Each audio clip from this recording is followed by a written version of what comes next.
সলিমুদ্দিন, বলো তো তোমার নাম কি? স্যার, আমার নাম তো আপনি বলেনই দিছেন। আমার নাম সলিমুদ্দিন।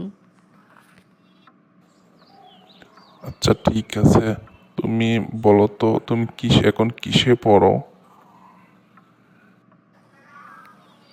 স্যার, আমি আগে পড়তাম খাডো বইয়া, আম্মা আমারে পড়াইতো। এখন আমি পড়ি চেয়ার বইয়া। আহা, আমি কি প্রশ্ন করি আর তুমি কি আজব উত্তর দাও। বলছি তুমি কোন শ্রেণীতে পড়ো? স্যার, আমি এই শ্রেণীতে পড়ি না। এই শ্রেণী দিয়ে সকালে আম্মা লেদা সাফ করে, আর দুপুরে হইলে আব্বা ক্ষেত বাজ বাছে। আমি এই শ্রেণীতে পড়ি না স্যার। আহা, তোমাকে নিয়ে তো আমি মহা মুশকিলে পড়ে গেলাম।